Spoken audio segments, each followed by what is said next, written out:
Welcome again, back from lunch, and for those of you who just came, I'm Marty Hewlett. I won't go through the whole introduction thing again, but I'm just glad to be here with you for these 2 afternoons. Just to recap, what we did in the morning was kind of look at a historical overview of the question of what it means to be human, and then we immediately in the second session dived into the biological attempt to answer that question and track the history of both biological and physical anthropology from the Age of Enlightenment on to the present, ending with the Human Genome Project, comparative genomics, how that's used now to try to characterize what the human genome set is like and what it does functionally. And we ended with the thought that in order to really characterize what we are as humans, it's really more about how we conceive of our own mental activity and how we infer mental activity in others, our mental states. We call this having a theory of mind, okay, as David Premack first called it. And that theory of mind now is going to dominate studies of consciousness in the modern era. So what I want to do, instead of just launching into consciousness studies, we'll come to that in the end, rather in the spirit of both the Institute and my own personal studies, I'm going to start with a particular perspective on humans. And that perspective will be the one of St. Thomas Aquinas. So we'll start with Aquinas' definitions philosophically of what it means to be human. What is it to be a human person?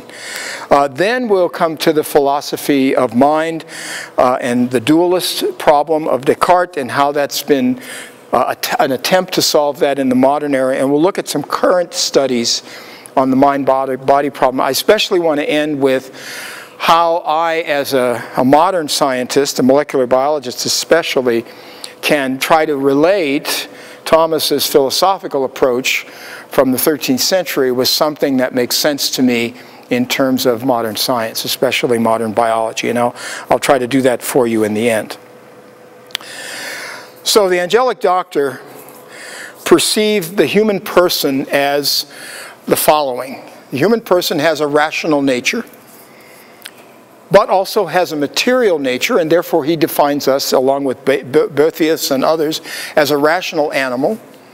He and she has a rational soul, and the body and soul are one substance. Now, having said all that in one slide, I'm going to try to unpack what that means, especially as it will come down to having impact on modern consciousness studies. The most important piece of that is that last statement, that the body and soul are one substance. Because, as I said in the earlier session, it was René Descartes who, in reaction to the scholasticism and the kind of rigidity of what Thomism had become by the time the 16th and 17th centuries rolled around, Descartes reacted to that in his first philosophy by creating this dualist model, this model that he said where there was the thinking thing that he experienced that said, I am, and the res extensa, the extended thing. Everything else was the extended thing. And he literally split the soul off from everything else and installed it as a kind of separate piece to the human being.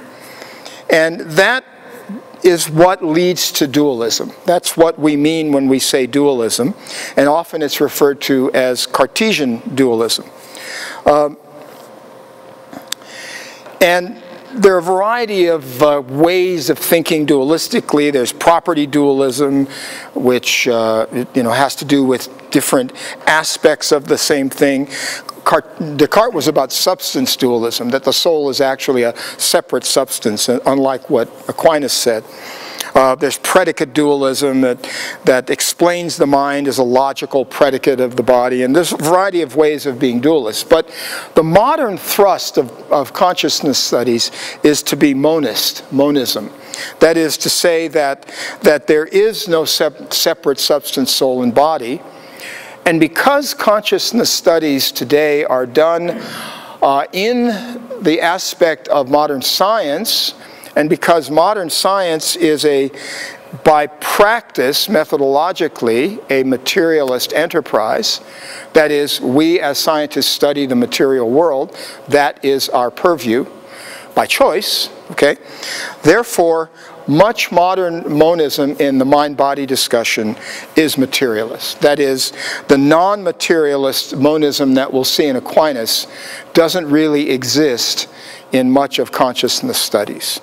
And I'll even show you some theologians who've gone along with that and will say the soul doesn't exist as theologians. I'll come to their position in a bit. Okay, but to start with, let's back up and see what Thomas meant by what is the human person in effect. So I'm going to argue that Thomas was not a dualist, but rather a monist. The human person, our body and soul. And this is not dualist. Because there's a plus sign between them doesn't mean they're separate substances, because he argued that humans are a single entity. We as humans are a single entity. He would call it a primary substance. To be human is to have both a body and a rational soul. By definition, you can't be human without both. Both are essential to being human and are not separable from being human. There's no such thing as a human body separate from a human soul. There is the body that makes us up, but that's not a human person. That's just the part, the body. Okay? The rational soul cannot be the thinking thing as a separate entity, he said. It's part of what it is to be human, and I'll come to his specific definitions in a minute. So to say that a person thinks is simply to say that this is a function of his or her rational soul, Thomas would say. The same way to say that a person walks is a function of their legs. Okay? It's just a function of that rational soul that's part of who we are. Okay? The leg is not a separate substance. So let's talk a little bit more about what Thomas meant, and especially I want to see how he thinks and argues with Aristotle that thinking is a non-material component, that it is non-material. There is some non-material thing going on. So we see if we can establish that before we see sort of how the modern consciousness debate takes place. Now, there are a series of terms. I'm going to use the word soul in this discussion to do what Thomas meant, which is the first principle of life. That which makes a living thing to be a living thing. That's what I'll use for the word soul, even though the word soul has lots of other definitions. Intellect, on the other hand, is the capacity for cognition and understanding of the world. It's a function of the rational soul. Okay, intellect. The mind, in Descartes' words, would be the thinking thing. And in some sense, that's what the mind is in consciousness studies, the thinking thing. And I'll even say that it's the material thinking thing in consciousness studies, because a lot of neuroscience will point to the brain as synonymous with the mind. But we'll see whether that makes sense or not.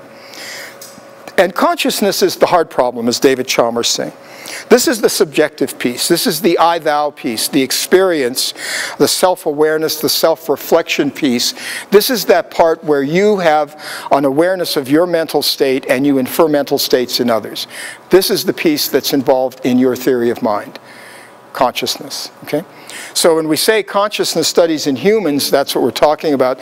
Even though earlier we were talking about whether you can measure consciousness in other animals, and there we're talking about it in a little bit different relationship. We're talking about the obvious ability of an organism to recognize and respond to its environment. We would call maybe in some sense consciousness, but I'm not really going to talk about the animal level, the non-human animal level of this. I'm going to focus more on the human rational soul than I am on the animal consciousness, if you will. We can come back to that in discussion though. Okay, so those are kind of some of the terms and how I'd like to use them. So as I mentioned earlier, Thomas wrote this treatise on human nature. He commented on human nature in a lot of places, in Summa Contra Gentiles, in his whole commentary on Aristotle's De Anima. There's a series of lectures he gave at the university on De Anima. He commented on it in a variety of other places.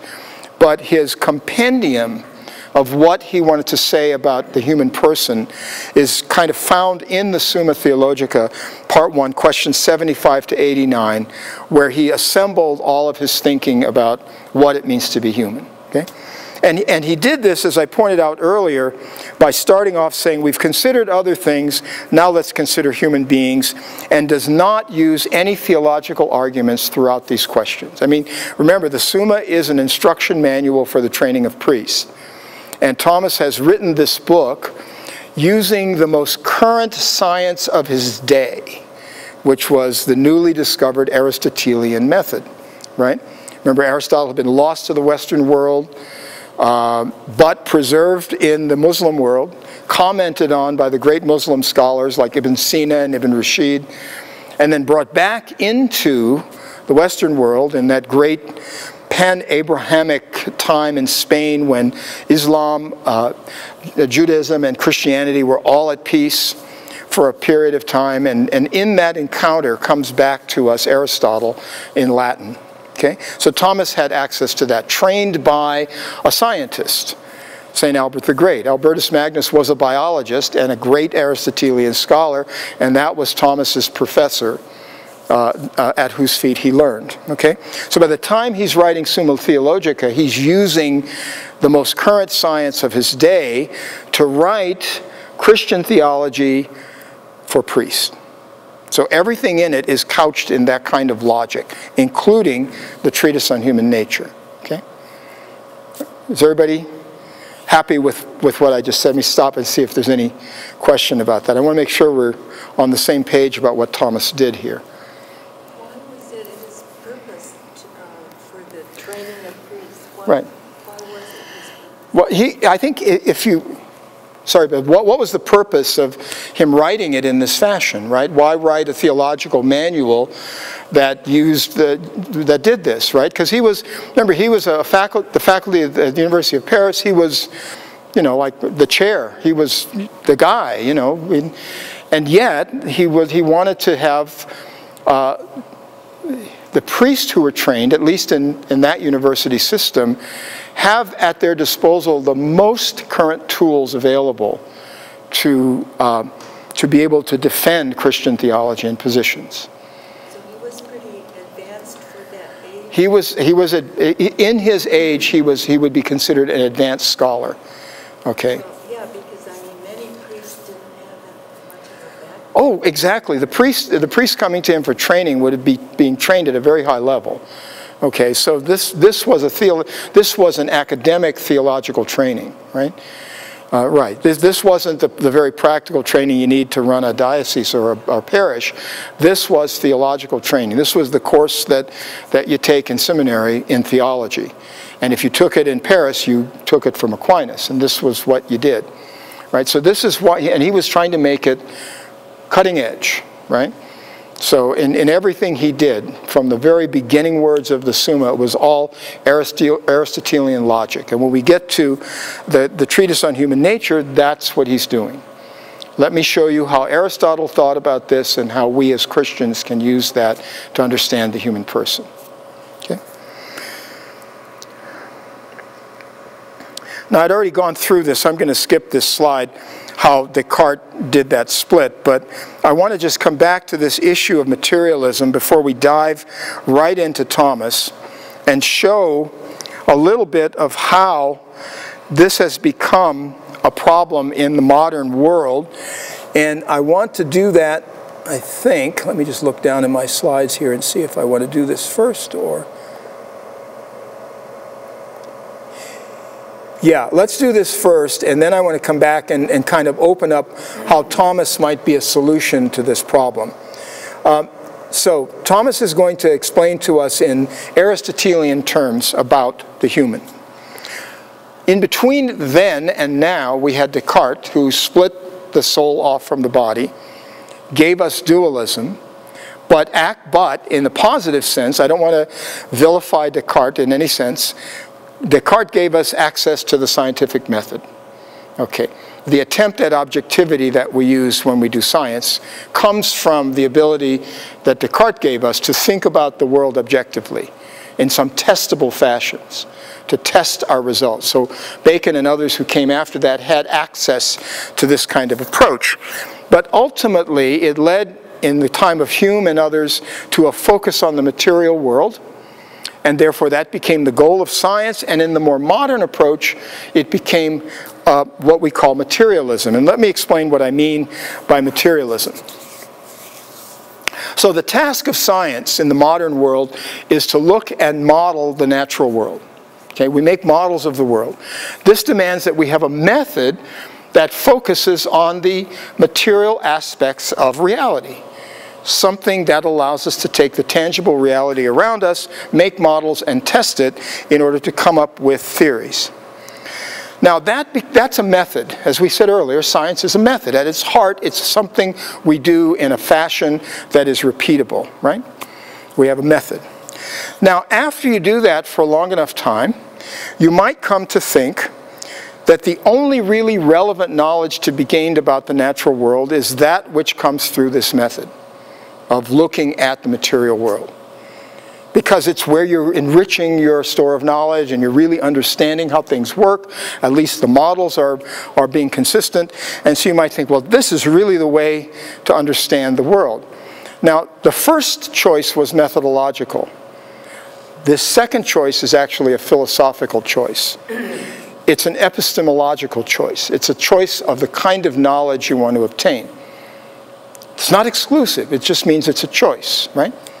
Now, if you do that, you've made an epistemic choice, and then if you then conclude that all the knowledge I'm getting about the natural world is really all there is to know, okay? All of the material knowledge I'm getting is all there is to understand about the world. Now I'm making another philosophical decision. This one is called an ontologic choice, because I'm making a decision philosophically about the nature of reality.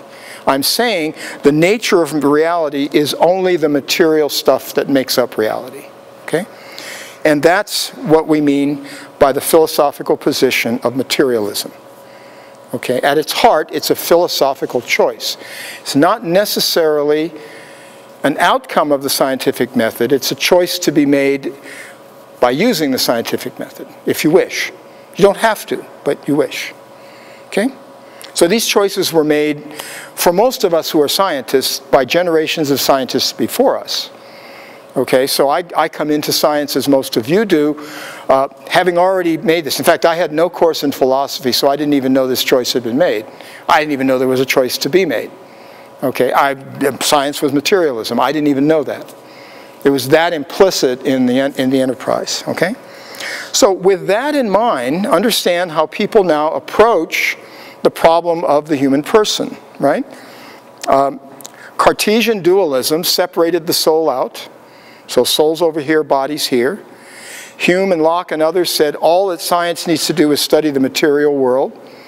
I now have tools to study the material world and a position that says the material world is all that exists.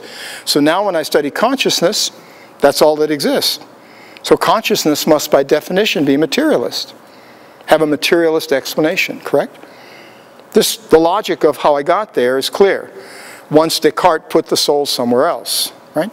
All right, so in doing then studies of consciousness, people use tools that examine the material body and say, gee, here's a person thinking, so let me measure what's going on when they think, okay, about something. And we have all kinds of wonderful tools to measure what's going on. And we call this approach looking at the mind-body problem. There's mind, there's body, as though they're two separate things. What we're really doing is saying this is body doing something that we call mind, so that's mind. Okay, let me show you an example. If you do, and you can't really see that on that slide, functional MRIs and PET scans are the darling of consciousness studies now, because you can image with computer techniques the brain doing certain activities. So on the left is a brain seeing words, on the right is a brain hearing words. And these are functional MRIs, as they're called, fMRIs.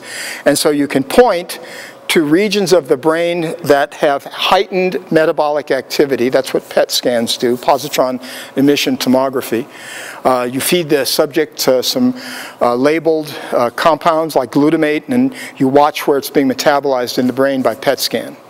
And you say, okay, there's the brain hearing the word, and there's the brain seeing the word. Okay? So you do this kinds of studies, and you say, aha, that's the brain doing its intellectual activity. That must be mind. That part of the brain must be mind. Okay? So this equates brain states and mental states. Now remember, mental states are theory of mind.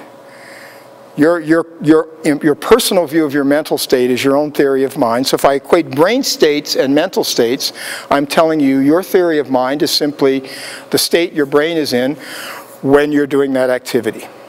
You're reading a book, your brain is doing this, that's your theory of mind. Okay? So this is a materialist explanation in which consciousness emerges from the complexity of neuronal pathways in the brain. That's consciousness, is the complexity of the pathways. And it's a very materialist explanation. Now, there are certain philosophers of religion and theologians who want very much to be a part of the modern world of science. And that's right, I do too. And want to be accepted in the modern world of science. And so they would never want to retreat to the dualist explanation of Descartes.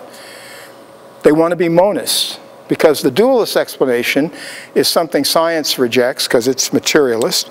So these folks are called non-reductive physicalists. Okay? They're physicalists, but they want to be non-reductive. They want to be holist in a sense. And there's a book called Whatever Happened to the Soul? Scientific and Theological Portraits of Human Nature. And it was co-authored by Warren Brown and Nancy Murphy. That's Warren up on top, and Nancy, and then Newton Maloney down here. They're all theologians actually at Fuller Theological Seminary in Pasadena, which is actually a very conservative theological seminary. And they make the case in this book that the soul is done. We don't have to think about soul any longer. There's no such thing as soul. Everything is explained. Warren actually is a neuroscientist. Nancy and Newton are both theologians. It's making peace with science while trying to hold on to some notions of spirituality, where spirituality is basically embedded in the biology of the brain. Now, I want to argue that this path is incomplete. And after I take us through our steps with Thomas, I hope you'll see a little bit more, because in fact, in this book, they make the mistake of assuming that Thomas Aquinas is a dualist like Descartes. And it's actually an error I was shocked at when I read it, because they should know better, especially the theologians. But they make the mistake of calling Aquinas a dualist, a substance dualist like Descartes. And so I want to make the case that this path to the mind-body problem philosophically is incomplete. And the first case, other than Aquinas's, I want to make is this one. There's a logical fallacy in the neuroscience approach. It's the logical fallacy that the methodology, the choice of methodology, becomes the ontological conclusion. That is, I choose to study the brain as a physical object, and therefore I see consciousness as something physical. It's a circular argument. I have no other way of seeing it other than materially, fMRIs, so I conclude that since that's what I see, that's what it is. Okay? It's called the fallacy of misplaced concreteness. Here's an example of another approach. Here's the spectrum of light, okay? The electromagnetic spectrum, and in between I've sort of parceled out the visible spectrum, okay? So suppose that instead of using the entire visible spectrum, I choose only one wavelength to examine everything with, okay? So that instead of this picture of myself and my grandson, I look at this picture of myself and my grandson, okay? So I'm choosing only the blue light. You can see it's very incomplete. I mean, you really can't see it. Even on my computer, you can't see much. You certainly can't tell that Connor's wearing a red shirt or anything like it, right? And this is true of any kind of picture I might show you, where I show you one version of it and another in the blue light only, right? So as long as I'm choosing only to show you the image in one light, okay, I'm limiting what you see. And if I conclude instead that that's actually what it looks like, I've made a mistake by choosing the method to actually mean the result. Okay? So that's what we mean by this fallacy of misplaced concreteness. So the same thing applies when we look at data that we gather in any sense. It's all non-objective. We say that all data is theory-laden. So even as astronomers, if you're looking at things that emit light you can see with your eye, you're eliminating everything else in the electromagnetic spectrum. So you naturally would never see radio sources, right? You couldn't see that. In fact, you wouldn't even know that dark matter exists in the universe, because you say everything out there is stuff I can see with my eye. So it's the question of theory-laden data that is embedded in the fMRIs, plus the ontological assumption that everything is by definition material. So there's a problem there that leaves the pathway incomplete. We're really not just chemistry of brain. So what are we, if we're not just chemistry of brain? Okay, so let's see what Thomas would answer if he were here. In fact, somebody asked me, who was it? Asked me earlier if Thomas would have written the treatise on human nature the same way today as he would have. I think, Sherry, you asked me that earlier. And I don't know. He would have been embedded in the modern scientific enterprise. I don't know what he would have said. He was, as we read it, embedded in Aristotle instead. So we can only conclude that. So, first of all, the features of what Thomas calls soul. The soul is considered in its own right in his questions. The soul's union with the body is essential. Okay, so that's what he's doing in these questions. And then in the next part, he talks about what he calls the capacities of the soul. Pre-intellective and elective capacities, the sensuality, the will, the free decision. He covers all that in kind of the second part of the treatise, okay?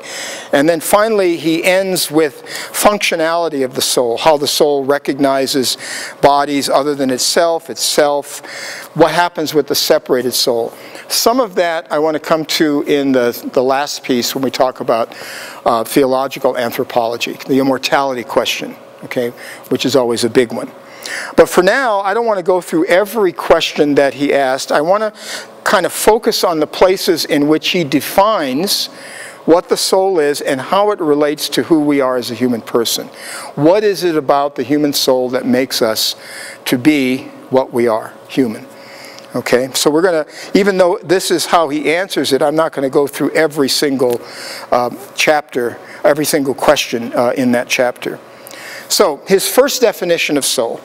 The soul is said to be the first principle of life in the things that are alive around us. It's very straightforward. It's right out of Aristotle. A soul is what something living has. The first principle of life. It means the difference between the animate world and the inanimate world, to Thomas and as it did to Aristotle. And remember, Aristotle was a biologist, and he was looking for a method for describing the living world, and this was part of that method that he came up with, okay? Part of the method, the definition. So the soul is not the body, first of all, and it is more that it is the actuality of the body, okay? It's what makes the body to be something living, okay? Now, what does that mean, the actuality of the body? First, let's talk about what it doesn't mean, because this gets so confusing. In fact, when I tried to explain this over dinner 3 nights ago in Colorado at a meeting to a group of scientists, we immediately got it wrong, or they immediately went in this wrong direction and said what it doesn't mean. So, for instance, it's not some kind of internal energy. which is what they were thinking immediately. So they were thinking of it as what used to be called in the 19th century the élan vital, okay? And in Asian philosophy, people talk about chi energy, and it's not that. That's not what we're talking about when we say the actuality, okay? I'm not saying that chi energy doesn't exist and all that. It's just that's not what we're talking about. It's not the internal purpose of the living being. So it's not a teleology. It's not a final end of some kind, okay? Or entelechy, as it's sometimes called in philosophy. It's not that. So it's not an internal energy or an internal purpose. It's not final cause, in other words, as Aristotle defined it. What it does mean, Thomas said, is it's related to what Aristotle called form. Okay? It's formal causation. The soul is to the body, he said, as form is to matter. Now, matter in the Aristotelian sense did not mean what we mean. It wasn't this. It was potential. Okay? Hylomorph. It was potential. Matter, in Aristotle's sense, was not this table. This table is matter actualized by formal cause. Okay? To be the thing it is. So, form is to matter, in Aristotle's terms, as that which makes a thing to be the thing it is. Matter itself is potential. It doesn't become actual until formal cause interacts with it. Okay? So, soul is to body as form is to matter, and therefore soul is that which makes a body to be such a body, i.e. alive. It's what makes us to be alive. Okay? So it's not an internal energy. It's simply, in the Aristotelian logic, the thing that makes us be the thing we are, as opposed to potential. Okay? Now the confusion we have, and I think my science friends had the other night, is that when I say matter, they see the periodic table in their mind. Okay? But periodic table would not have been matter to Thomas. Well, that element, that's sodium. Why is sodium such? Because matter, prime matter, has formal cause joined with it to make it be sodium, the thing it is. Okay, sodium is not matter to Thomas, sodium is sodium.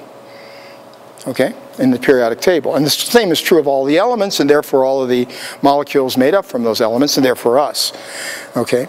And at each level there's a formal cause that makes it be the thing it is to be. So let's be real clear, this is form. And his case for this is that prime matter is not the most basic element. Okay? And this was in opposition to some of the pre-Socratic naturalists like the atomists who thought that prime matter was everything there is. Okay? He argued instead that substantial form is what's important, the form of a substance. Not accidental form, which is epiphenomenal, he said. So I can have wood that is formed into a chair seat. That's accidental. That's still wood. Okay, so it's not substance. It's an accident of form. But substance form makes the thing to be what it is per se. So our formal cause makes us to be human, per se. That's what he would argue. So prime matter doesn't exist by itself. It's just potential in this. It's not like we think of matter at all. And form brings something into actuality. So the logic here is that the formal cause is what brings the actuality, the esse, into being. So prime matter is potential and form gives it actuality. A thing is a kind of thing it is because of formal cause. So that's the Aristotelian case that Thomas develops to start with. So before he even gets to telling you what a soul is, he says, I just want you to understand what I mean by a soul being the formal cause of what it is to be human. This is the logic he's using. Okay?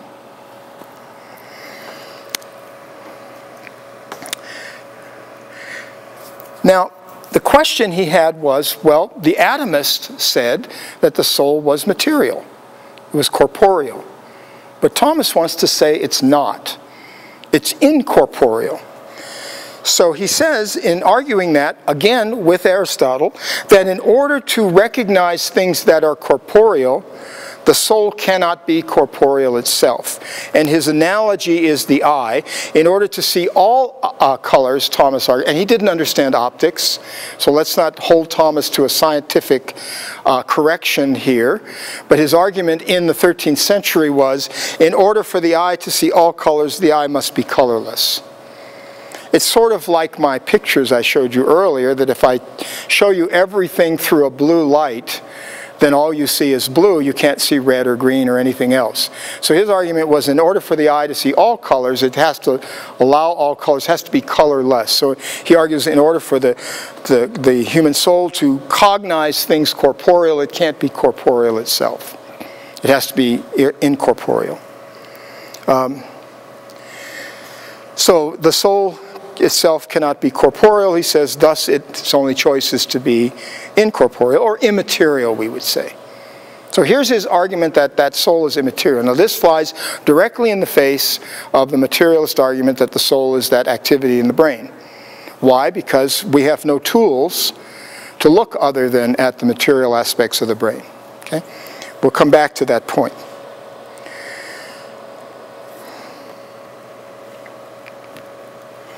So he says that the human soul is subsistent. It has an existence in itself and not in others. That's what he means by that. Now, he infers this from the independent operation of the soul, which is the intellect. Okay? The operation of the soul is the intellect and does not operate, he says, through a bodily organ. It depends on the body, but there's no organ of thought. Now, right away the neuroscientist would go, time out, Thomas. That brain up there is the organ of thought. Okay, that's where it's taking place. Look at my fMRI. You're thinking about the word? There it is, Thomas. You gotcha. So this would be a gotcha moment for the neuroscientists right here. Okay, because for them, the brain is the organ of thought. But Thomas specifically says that's not where intellect takes place. Okay? There's no organ of thought. It depends on having a body. You can't be human without a body. We'll come back to that when we talk about the immateriality of the soul. But the body is not the source of the intellect. There's not an organ that's the organ of thought. The soul is subsistent in and of itself. Okay, so this is really in direct contrast to the materialist position about this. Okay. Then Thomas goes on to say, the soul is in unity with the body. And this is at the heart of this argument about whether or not he's a dualist. And I quote here, this is not from Theologica, this is from Summa Contra Gentiles, another theological book, in which he said the body and soul are not two actually existing substances, but from these two is made one actually existing substance. The human being's body is not actually the same in the soul's presence and absence, but the soul makes it exist actually, the formal cause. This is the closest you can come in Thomas to him saying, I am not a dualist. Okay? And it just boggles me that some theologian would write in her book, Thomas was a dualist, a substance dualist, because here he says specifically, I am not a substance dualist, if he even knew what that meant. So he couldn't even couch what being a substance dualist was in the time he was writing, because such things didn't exist. So he's very specific here about this. He doesn't consider the human soul, he doesn't consider it to have an independent existence, not as a human soul. He has this Aristotelian perspective on matter being potential and needing formal cause to bring it into actuality. So only form can give it actual substance.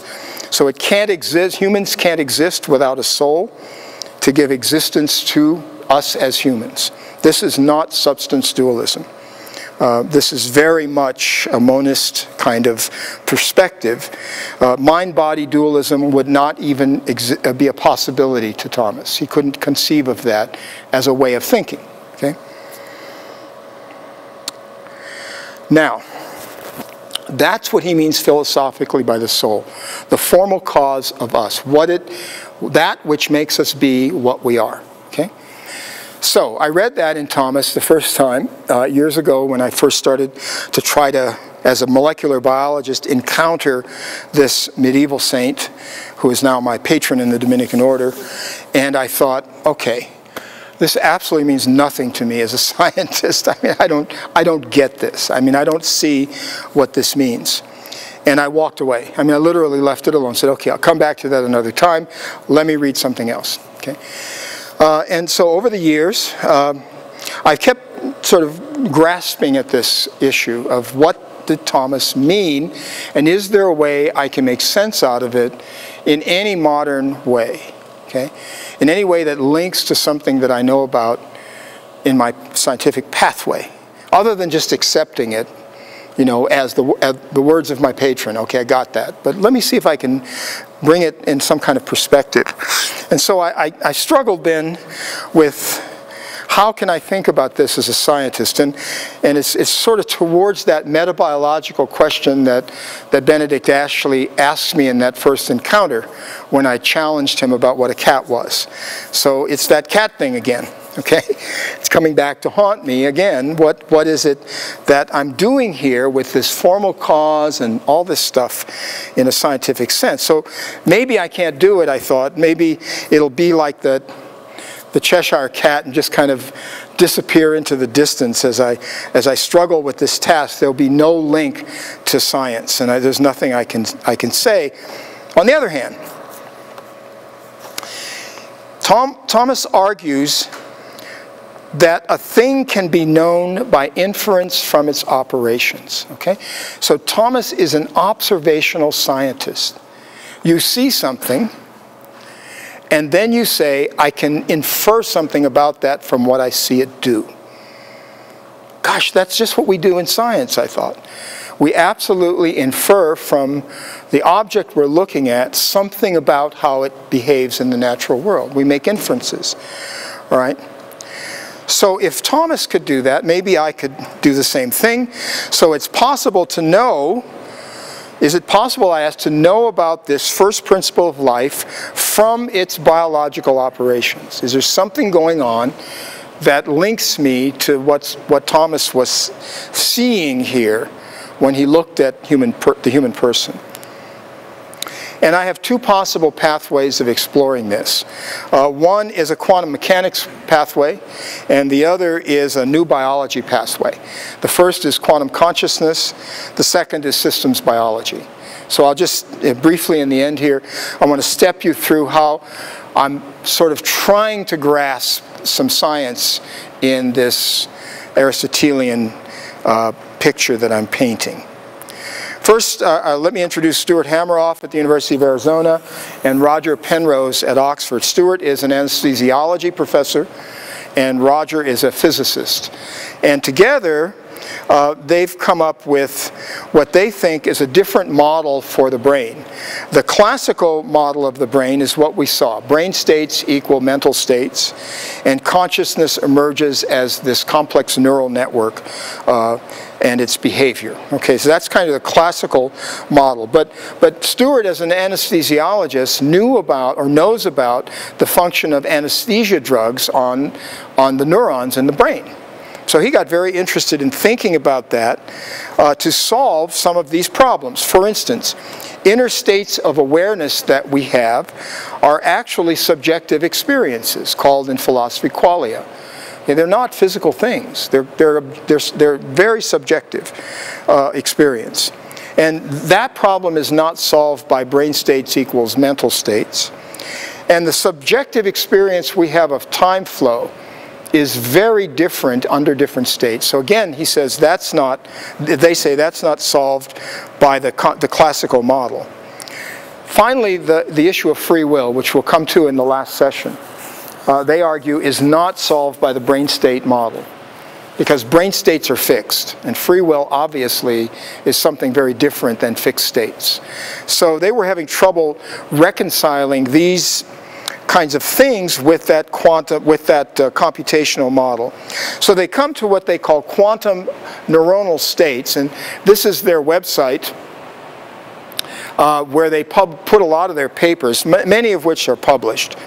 And they talk about the quantum states of the proteins that make up the sort of business structure of neurons, the tubulin fibers, the filaments.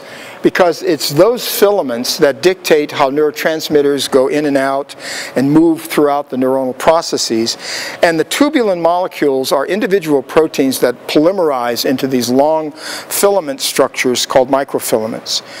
And they talk about them as protein qubits using the quantum mechanical kind of thing that people talk about for quantum computers when they're talking about coherence. And they want to make a direct comparison between the brain and quantum computers, okay? Saying that these qubits that are now proteins are entangled in the sort of classical, the quantum mechanical way we talk about entanglement, superposition. And therefore, there is a built-in uncertainty and that percolates throughout the system that is very non-classical, not in the sense of the classical brain states. Where this links to Thomas is in that matter being given actuality by form. Because, of course, most of you know, in the quantum sense, things are collapsing into functionality in various ways by interaction, especially in reality, right? So collapsing wave equations, for instance, to make reality out of it, right? So there is a sense in this model of form interacting with proto-matter, or prime matter, as Thomas would have called it, to make actuality.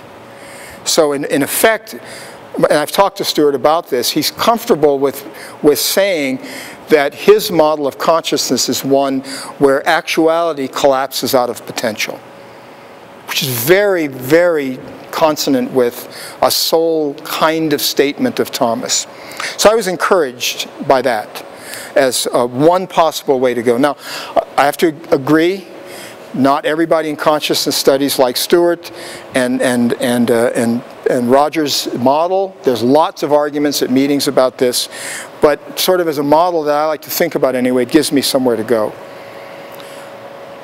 I'll skip Bob Russell's thing for now because I don't want to get into his part. Then I have to come back and talk about one other thing finally that gets me hope, and that is that, as I told you earlier, biology came to this smashing end, almost, molecular biology, when it hit this wall of data that said there aren't as many genes as you, Jim Watson, thought, a lot less, and not many more than the worm, and we don't know what the gene is. And so biology was about to become extinct, molecular biology extinct, until the advent of network science. And networks had been developing in the social sciences and Stanley Milgram's work and in physics, and that came to the rescue. And these are seminal volumes of science. The first one in 2003 was a cover issue about biological networks, and then a couple of months later was published the first biological network map of Drosophila proteins, the fruit fly. And what these network maps are shown is in the following kinds of things. It turns out that everything in biological systems, inside our cells, between cells in the body, between organisms and ecosystems, operate as a scale-free network, small world or scale-free network. And they are distinct from random networks in that there are nodes which have many, many connections, and they're scale-free because as you focus in and out on them, the pattern looks much the same. There's small world, that comes from Stanley Milgram's work about how many leaps there are between people. All of these things have been worked on extensively, mainly at the Santa Fe Institute, which is where I know most of the workers like that have done this. And the interesting thing is that this scientific approach is not reductionist. The focus is on the whole rather than the parts. In fact, the whole is greater than the sum of the parts. The connections are more important than the nodes. And the properties of the system are emergent. And this time, emergence doesn't mean epiphenomenal. It means real. So people talk about these networks now and the properties of them as emergent. For instance, I'll give you an example with, I'm a virologist, so HIV comes to mind. HIV spreads in the network of human sexual contacts. Now, most viruses, like influenza, which spread in the human population, have a property that has a threshold, okay? And the threshold says that there would have to be a certain number of people in the population that are infected with the virus before it could spread beyond that. And there's a threshold level. It can be measured, it can be calculated for different viruses. Since HIV spreads in a network that is scale-free instead of random, there is no threshold to its spread. And therefore, when it enters a network like that, it spreads without hindrance. Okay? There is no barrier to the spread. That was something very novel for virologists to understand, and came out of a network analysis. When that paper was published, virologists working with HIV stood back and went, wow, that's interesting, because it suggests an entirely different treatment paradigm for blocking the spread of the virus. You block the highly connected nodes if you want to stop a scale-free network, as opposed to randomly. So I mean, it brought a different approach, and it came out of this emergent property. So it's a very different way of thinking. Here's an example of what are now called cellular interactomes. This is the worm on the left and the fly on the right. And these are routinely being published now in journals, and they are completely holistic, okay, in the sense that they have an emergent property about them that can be demonstrated. Now, in talking about this emergence at a couple of meetings we were at, and I was sort of describing the biology at the time and just saying, wow, look where biology is going. It's changing 180 degrees in its philosophical outlook. Bill Steger, Vatican Observatory cosmologist and theologian, said to me, you know, emergent properties are formal cause. Emergent properties make that network the thing it is. It makes the Drosophila network the Drosophila network. It's formal causation, he said. So I went, wow, okay, now it's starting to click. Now I can maybe get back to the soul piece and start to make some sense out of this. And there's a lot going on philosophically now that is in this direction. Carl Woese, a molecular biologist at Indiana, who's very famous, wrote this paper, A New Biology for a New Century, published in 2004, in which he says molecular biology could read the notes in the musical score, but couldn't hear the music. And then this is Brother Brian's quote, "The molecular cup is now empty, as I said at lunch to you. The time has come to replace the purely reductionist view with this holistic eyes-up view of the living world, whose primary focus is on evolution, emergence, and biology's innate complexity." And that's now, for me, very hopeful. It doesn't mean that my discipline has not become less materialist. I won't say that. We're still materialists. Most of my biologist colleagues think that these networks are explainable completely by the properties of the molecules that make them up. Just have to analyze them as these emergent things. But at least now I'm not looking at biologists who are trying to explain what a cat is by dissecting the DNA out and sequencing it, as I was trying to do earlier. They only understand a cat as a collection of interacting systems that has the emergent property called cat. So as Benedict Ashley had said to me before, the cat's no longer a cat because now it's dead. And now biology is starting to understand that philosophically again, which means that biology is at least looking in the direction of soul. At least looking in that direction now instead of away from soul.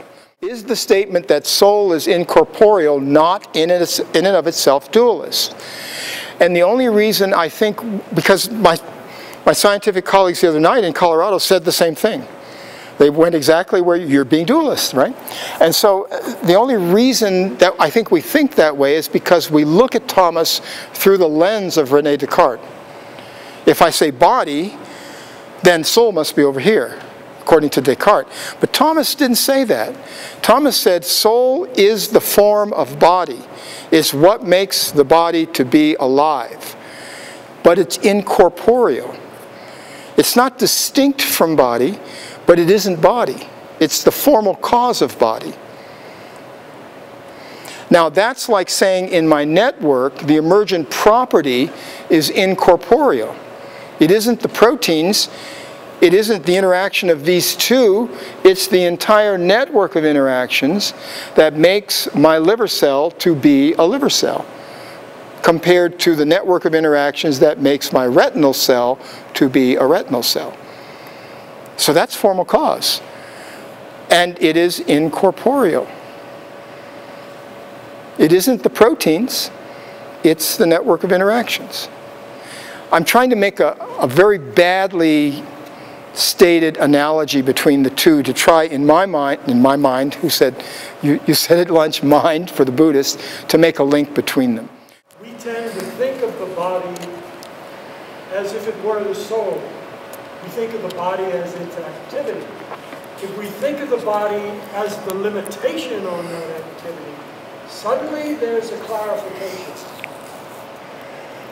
If all the body does is limit the soul's activity, God made that turn that Thomas made. Does that help? I agree with Brother Brian on that. Yeah. Cheryl, you had a question. Well, I was going to make the observation that if you look at music, form has a particular meaning in music. So if you go to the world of music and look at what people who talk about music theory or analyze music, what they mean when they use the word form, it seems to me that it sheds some light. It is actually part of what makes music what it is, rather than just its vibrations, its harmonic sequences, it's the physics of sound. Yeah, you can talk about music from that perspective, but when you talk about what form means in music, it seems to me that it sheds some analogy on it, and the statement from Cheryl was for the recording that form in music is a nice analogy for what we're talking about, because it gives music, would it be fair to say, the wholeness that music is, as opposed to the parts, the notes, the vibrations, the physics of sound, etc. Right. Form would give it the wholeness. Some semantics or syntax. I don't know if that. Yeah. Those are the right words to use, but yeah. It's what makes it be a dance. Music that's in the form of a dance.